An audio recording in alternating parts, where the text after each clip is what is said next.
Turn to Proverbs 11:15. This is probably going to be one of the shortest Bible studies that I've ever done, I think. I don't have a lot here tonight, but the next verse would be too long to get into. So, Proverbs 11:15. He that is surety for a stranger shall smart for it, and he that hateth suretiship is sure. So let's look at the first half of that. He that is surety for a stranger shall smart for it. Surety is means of being sure, a formal engagement entered into, a pledge, bond, guarantee, or security given for the fulfillment of an undertaking, a person who undertakes some specific responsibility on behalf of another who remains primarily liable.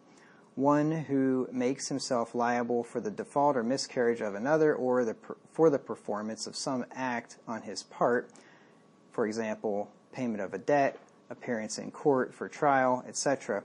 It's a bail or security. So think of a cosigner for a loan. That would be the easiest way to think of a surety. A stranger is one who belongs to another country, a foreigner, chiefly now exclusively one who resides in or comes to a country to which he is a foreigner, an alien. And then it says that definition is now somewhat rare, and recent examples show a mixture of since 2 and 4.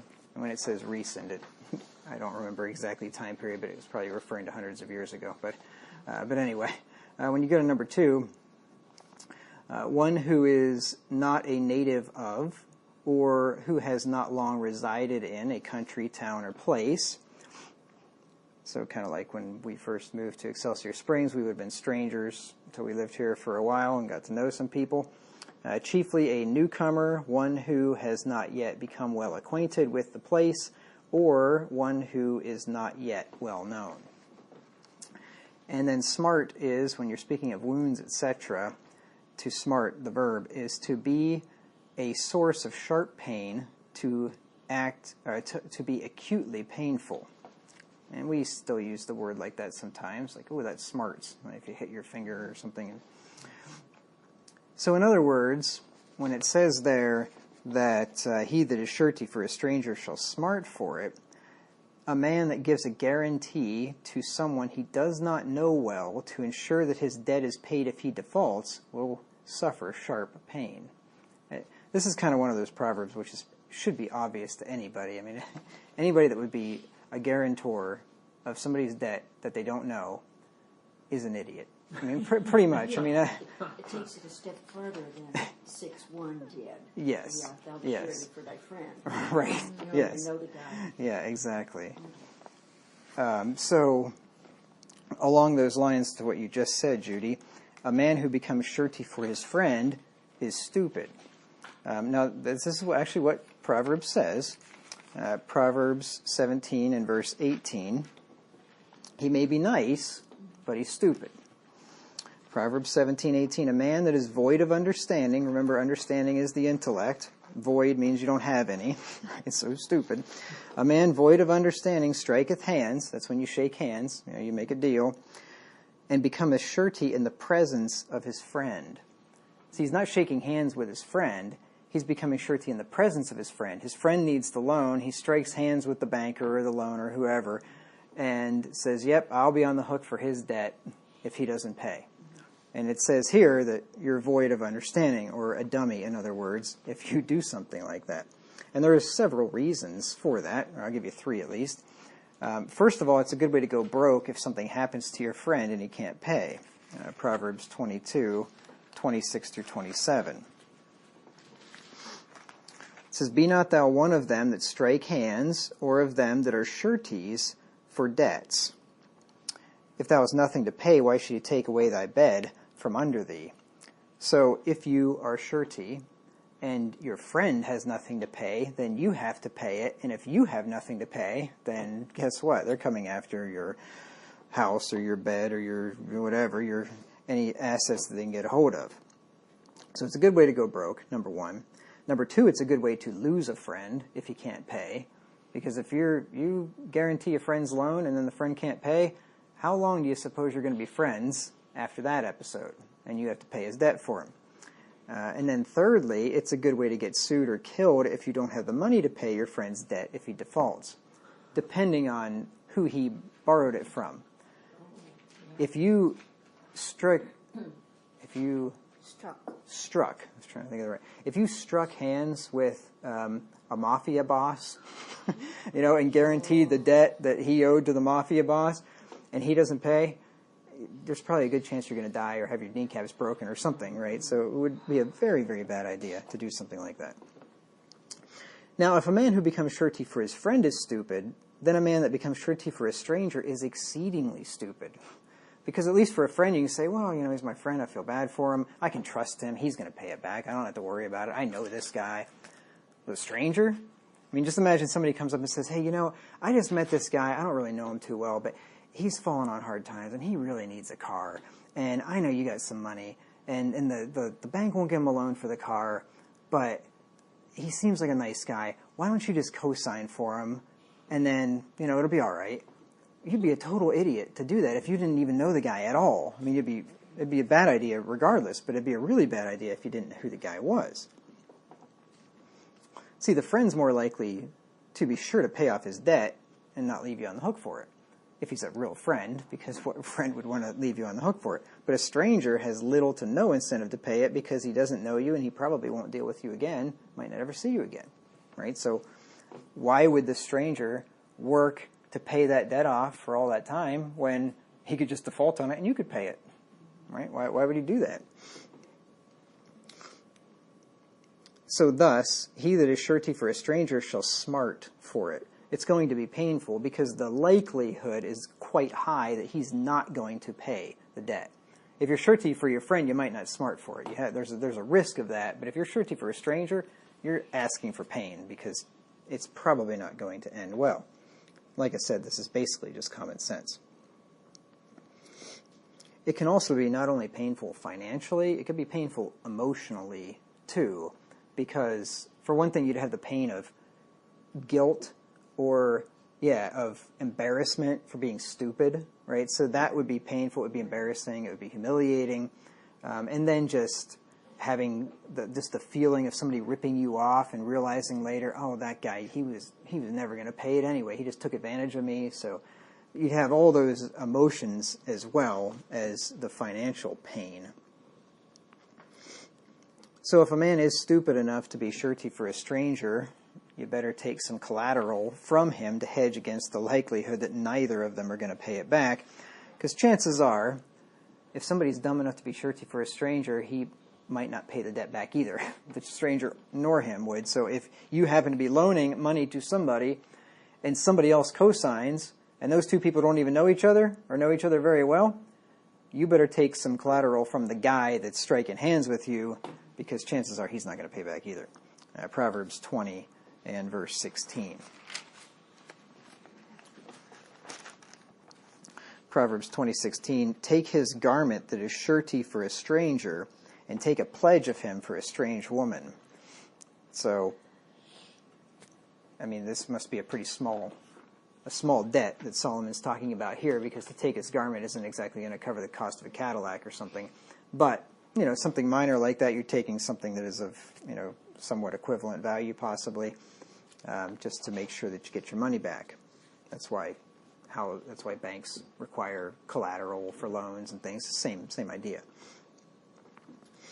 Now, what happens if you already became surety for a friend? Maybe you didn't know this. Maybe you didn't pay attention to the Bible study that was, a few years ago or however long ago that was or whatever. And hopefully that's not the case. But maybe somebody hearing this, maybe they didn't realize it and they think, oh man, I've co-signed for my son or my parents or my friend or somebody. What do you do in that case if you did become guarantor or co-signer for somebody else's debt? Well, what you do is Proverbs chapter 6, 1 through 5, and that's you do the best you can. You make all the effort that you can to make sure, first of all, that the friend pays the debt, and then secondly, that you can get out from underneath that contract that you've entered into. And this is basically what Solomon's teaching us here in Proverbs 6, 1 through 5. And we talked about this. I talked about this a lot in those when I was in those verses. That's why I'm not spending a ton of time on this tonight. He says, "My son, if thou be surety for thy friend, if thou hast stricken thy hand with a stranger." Remember, so you got three parties here. You got the friend who wants the loan. You got the stranger that is loaning him the money, but your friend is not, for whatever reason, the stranger won't loan it to him because he doesn't trust he can pay it back. And then you have you stepping in saying, "I'll guarantee it. I'll make sure that if he doesn't pay it, I will." If you've done that, Solomon says, "Thou art snared with the words of thy mouth. Thou art taken with the words of thy mouth." You've just entered into a trap because of the word that you gave. You said, "I will take care of it if he doesn't," and now you're in the trap. What do? "Do this now, my son, and deliver thyself," or save thyself, in other words, "when thou art come into the hand of thy friend. Go, humble thyself, and make sure thy friend." Now, if you remember, I don't know if you remember looking at this verse before, but making sure thy friend, you make sure that he's going to pay the debt. Right? You humble yourself so you don't go up there and demand that he pays the debt, because he might just get mad and say, "You know what, you want to treat me like that? I'm not going to pay it, and you can pay it." Right? So you humble yourself. You go there and you entreat him and say, just want to see how things are going. Just make sure you're going to pay that debt off, right? And you thought about working some overtime maybe to get that thing paid off quickly, and keep working at it. You don't want to ruin your credit score, right? You don't want to give him all these reasons why it would be best for him to pay this off. So you make sure thy friend, you make sure that he's doing what he's supposed to. "Give not sleep to thine eyes, nor slumber to thine eyelids." So this is something that you want to take care of, and you don't want to put off. You don't want to procrastinate. You want to make sure that your friend is going to pay this debt off. "Deliver thyself as a roe from the hand of the hunter, or as a bird from the hand of the fowler." So you make sure he gets that thing paid off, and then if he gets it paid off to a certain extent, maybe he gets half of it paid, then possibly he can renegotiate with the lender, and the lender would then have maybe some collateral that he could take from him, since he's already paid him that amount of money. Maybe the lender would drop the cosigner. A lot of times they'll do that. Once you get to a certain point, you don't have to be a cosigner anymore when you get to a certain amount paid off. So that's how you could deliver yourself from that situation. And then the second half of the proverb goes on to say, Proverbs 11:15, "And he that hateth suretiship is sure." To hate is to hold in very strong dislike, to detest, to bear malice to. It's the opposite of to love. Suretiship is the position or function of a surety, responsibility or obligation undertaken by one person on behalf of another as for payment of a debt, performance of some act, etc. So suretiship is basically the noun form of being a surety, or something like that anyway. And sure is, he says, "He that hateth suretiship is sure." Sure is free from or not exposed to danger or risk, not liable to be injured or destroyed, safe, secure. So in other words, a man that strongly dislikes and detests being responsible and obligated to pay another's debt will be free from financial danger and risk, and is not liable to be financially destroyed. Sometimes it's good to hate things, right? It says, "Ye that fear the Lord hate evil." It says that I esteem all thy precepts to be, concerning all things to be right, and I hate every false way. So there are things that it's good to hate, and suretiship is one of them. You can have a righteous, holy hatred for being surety for somebody else's debt, because the Bible certainly teaches it is not a good idea. And if you hate suretiship, you're probably not going to be surety, and therefore you're going to be sure, you're going to be safe. It's always a safe bet to not be a guarantor of someone else's debt. It's bad enough to be in debt yourself. That's bad enough. It's really dumb to be basically in debt for somebody else, because you're on the hook if they default. It's a really bad idea. Now, I would say, based on what I've read here in the Scripture, it would be a very rare situation that you should even consider being surety for someone else, even if he's family. And there's good reason for that, because a person shouldn't be going into debt for basically anything with the exception of buying a house or maybe starting a business. And even borrowing money for those things is, if it can be avoided, is a good thing. But, buying a house is, most people are going to have to go into debt for that. But anything else, people shouldn't be going into debt for. So if somebody shouldn't be going into debt for something, why would you guarantee his debt of something that he shouldn't even be going into debt for? And you certainly don't want to be surety for a house. You're going to be on the hook for 30 years or 15 years or however long the mortgage is, or at least until they renegotiate it or something. So it just doesn't make sense really almost in any situation to be surety for anybody. Because all other things outside of a house, including cars or home maintenance or home upgrades, adding to your home or something, remodeling your home, all that kind of thing. Appliances, even the expensive ones like refrigerators or washers and dryers or dishwashers or all that kind of thing. Computers, smartphones, tools, equipment, tractors and things like that. Furniture, four-wheelers, motorcycles, boats, other toys, all that kind of stuff should be paid for in cash. Nobody should be going into debt for any of that stuff. And one reason for that is every one of those things, with the exception of maybe like home upgrades, but every one of those things are depreciating assets. It is just, as Conrad used to say, but dumb to go into debt for a depreciating asset. You buy a new car on debt, you drive it off the lot, and you just lost 30%, right? That's just crazy. Why would you do that? You buy any other of these things, they all are going to lose value immediately. The house would be the only thing that probably won't lose value, and unless the market is wacky or something, but it's not going to lose that much value. It's going to take a long time. It's going to maintain its value. All these other things don't. So it makes no sense to go into debt for something that's going to lose value quickly. They should all be paid for in cash. So if a person doesn't have the cash to pay for something, he can't afford it, and therefore he shouldn't buy it. Right? That's my simple rule of life. If you don't have the cash, you can't afford it, and you shouldn't buy it. That's a real simple rule, and that includes a car for me. And I've explained this lots of times. But if somebody doesn't know this information yet and has a car payment, you should only ever have a car payment one time in your life, until you get it paid off. And after that point, there's no reason to ever have a car payment again. Let's say you took out a $300 car payment. So maybe it's like an $18,000 car or something, you're going to pay it off in 5 years or something. So you have a $300 car payment. And then you learn this information. You think, oh, borrower servant to the lender, right? Shouldn't owe no man anything. Pay off the car. Maybe you can pay more than $300 a month, but you pay that $300 a month. That's all you can afford maybe. You pay that off in 5 years. Chances are, if you have an $18,000 car in 5 years, it's still going to run for another 5 years, easily, right? I've never even had a car that was even a fraction of $18,000, and I drive them for 10 years, right?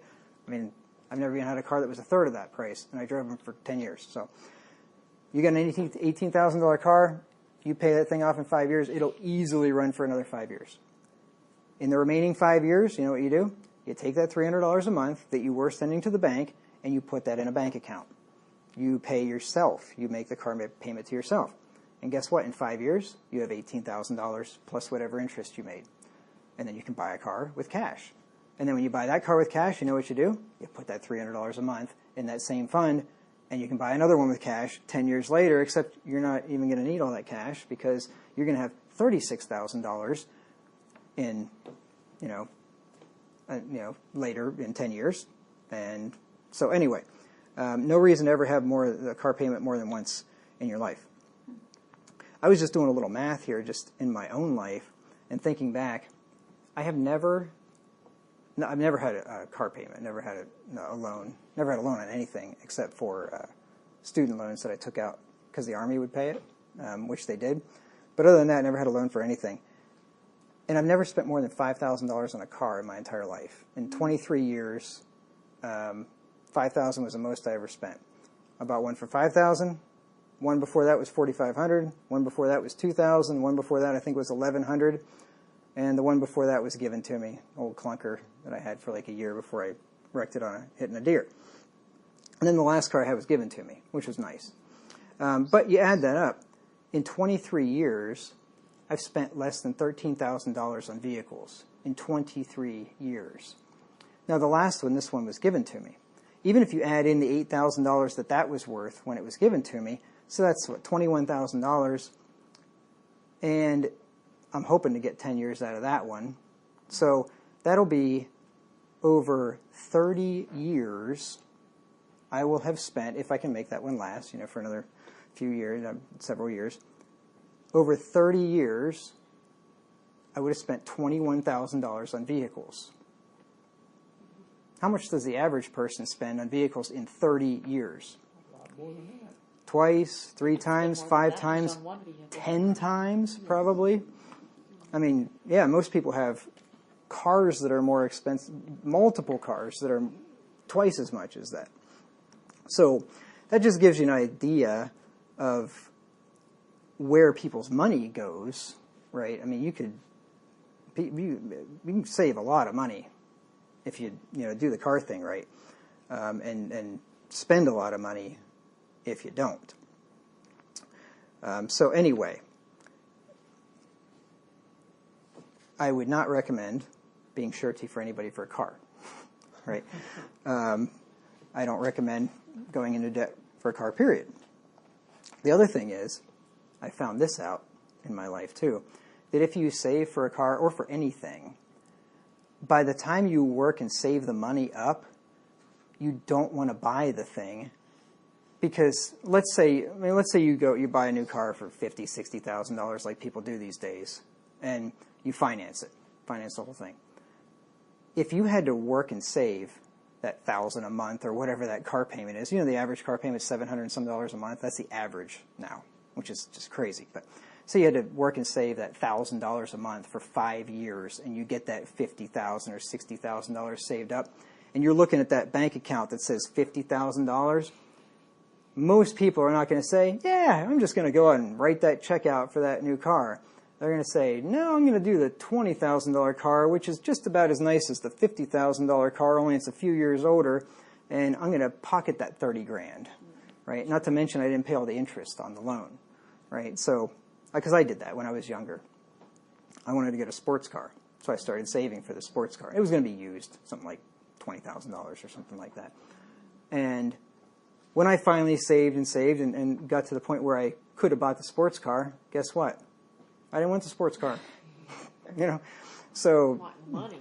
yeah, I mean, it's just, my preferences changed for one thing, and then I just didn't want to spend the money. So What was an electric car? no. So anyway, that was a bit of a side note, but you definitely don't want to go be surety for something like that. Now, what if a person wants to finance a house or maybe a business startup?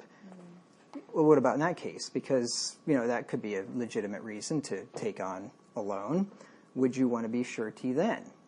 I would say no, because the bank will determine if that person is creditworthy or not.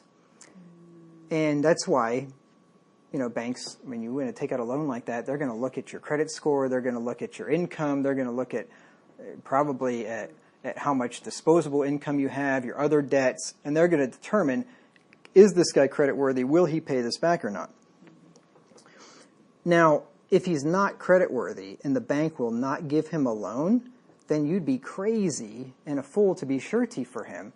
If the bank looks at it and says, no, we're not going to loan money to this guy unless he has a cosigner, why would you want to be the cosigner when they wouldn't loan money to the guy on his own? It's a risk. They don't want to take on the risk to loan the money. Why would you take on a risk that a bank wouldn't take on? The bank's got a little more money than you do, right? They can stand to lose $200,000 on the bad mortgage. Can you? Who can stand to lose $200,000? What normal person can stand to lose that? So that wouldn't make any sense at all.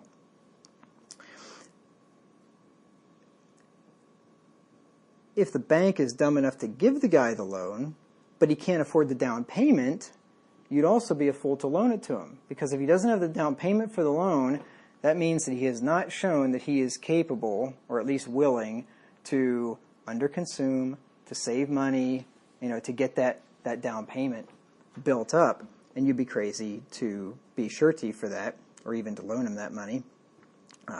And I was just thinking about this too, along these lines with the credit thing. One of the misnomers out there is that people tell you that it's a good thing to take on some debt, especially when you're young. It's good to take out a loan, get a car payment, get a whatever, because when you make those payments and you pay them every time, you'll get credit built up and you'll get a good credit score. I'm going to tell you that's a fallacy. Now, that may happen, but you don't have to do that. And I'm living proof of it. I just told you I've never had a loan for anything. No house loan, no car loan, no furniture loans, no credit card balance that I paid on, no personal loans, except for those student loans when I was in college that the Army paid off right away. Never had a loan. I've got an 830 credit score, and I've never had a loan. Right? So that just shows you that the fallacy that, it's a good thing to take out debt and make payments because then you'll establish credit. You can establish credit without doing that.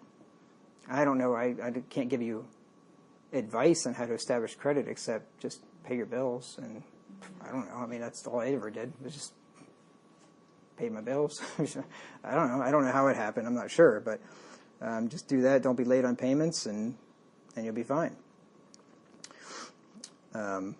And I don't mean like debts. I just mean your regular bills, just all your, electric, rent, phone, whatever.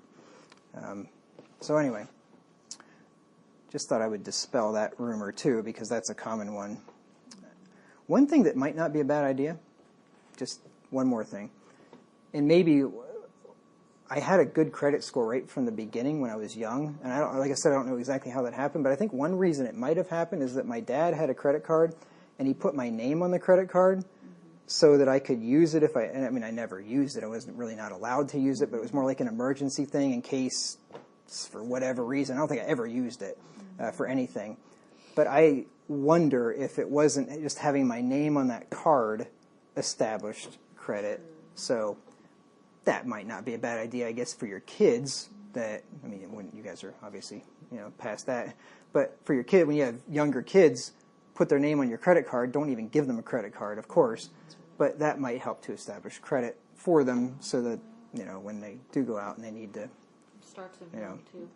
They say that the longer you have the same card, the better it is for your credit score. Oh, well, could be. Don't cancel cards and get new cards every year. The longer you're established with one card, the better. Yeah. Well, paying off one credit card with another one is probably not a sign of good creditworthiness. No, I mean, like, if you pay one off, don't just cancel it and go get a different one. Yeah, yep.